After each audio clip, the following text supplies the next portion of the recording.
हम बात कर रहे हैं अपने रूप के जादू से विश्वामित्र की तपस्या भंग कर देने वाली अप्सरा मेनका की बेहद खूबसूरत बेटी शकुंतला की।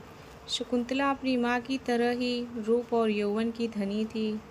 माता पिता के द्वारा त्याग दिए जाने के बाद शकुंतला को ऋषि कण्व अपने आश्रम में ले आए और यहीं शकुंतला पलकर युवती हुई।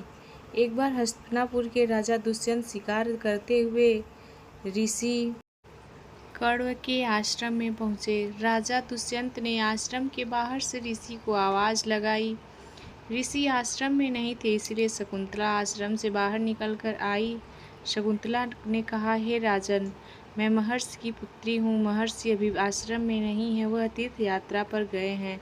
मैं आपका आश्रम में स्वागत करती हूँ। पर शकुंतला ने उन्हें बताया कि वह महर्षि की गोद ली हुई कन्या है। शकुंतला के सौंदर्य और मधुर वाणी से राजा दुष्यंत मोहित हो चुके थे। दुष्यंत ने कहा, शकुंतले, तुम मुझे बेहद पसंद आई। यदि तुम्हें कोई आपत्ति न हो तो मैं तुमसे विवाह करना चाहता हूँ। शकुंतला ने यह प्रस्ताव स्वीकार किया क्योंकि शकुंतला भी दुष्यंत को पसंद करने लगी थी, इसीलिए उन्होंने भी हाँ कर दी। दोनों ने गंधर्व विवाह कर लिया।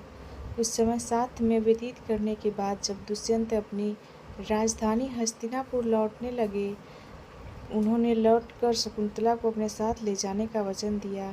प्रेम के प्रतीक चिन्ह के रूप में उन्होंने अपनी राजमुद्रिका शकुंतला की उंगली में पहना दी। एक दिन कण्व ऋषि के आश्रम में दुर्वासा ऋषि पधारे। उस समय महाराजा दुष्यंत की यादों में खोई शकुंतला को दुर्वासा ऋषि की आवाज़ सुनाई नहीं दी, तो उन्होंने श्राप दे दिया कि जा, तू जिसे भी याद कर रही है वह तुझे भूल जाएगा। गर्भवती शकुंतला ने ऋषि से अपने किए की माफ़ी मांगी। ऋषि का दिल पिघल गया। उन्होंने कहा कि यदि कोई निशानी तुम उसे बताओगी तो उसे याद आ जाए। शकुंतला राजा से मिलने के लिए निकल गई। रास्ते में वह अंगूठी एक तालाब में गिर गई, जिसे मछली ने निगल लिया। शकुंतला राजभवन पहुंची, लेकिन राजा दुष्यंत ने उन्हें पहचानने से इनकार कर दिया। राजा दुष्यंत द्वार पर शकुंतला के अपमान के कारण आकाश में बिजली चमकी और शकुंतला की माँ मेनका उन्हें ले गईं। उधर वो मछली एक मछुआरे के जाल में आ गई, जिसके पेट से वो अंगूठी निकली। मछुआरे ने वह अंगूठी को कीमती समझकर राजा को भेंट कर दी। राजा दुष्यंत ने जब वह अंगूठी देखी तो उन्हें सब कुछ याद आ गया। महाराज दुष्यंत बहुत पछताए। कुछ समय बाद इंद्रदेव के निमंत्रण पर देवों के साथ युद्ध करने के लिए राजा दुष्यंत नगरी अमरावती गए। युद्ध के बाद वे आकाश मार्ग से वापस लौट रहे थे, तभी उन्हें रास्ते में कश्यप ऋषि के आश्रम में एक सुंदर बालक को खेलते हुए देखा। वो बालक शकुंतला का ही पुत्र था।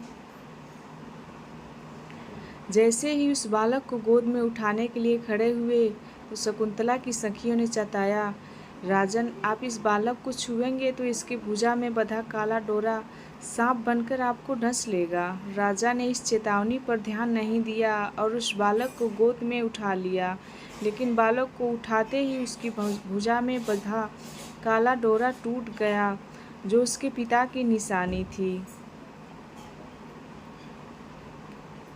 शकुंतला की सहेली ने सारी बात शकुंतला को बताई। वो दौड़ती हुई राजा दुष्यंत के पास आ गई।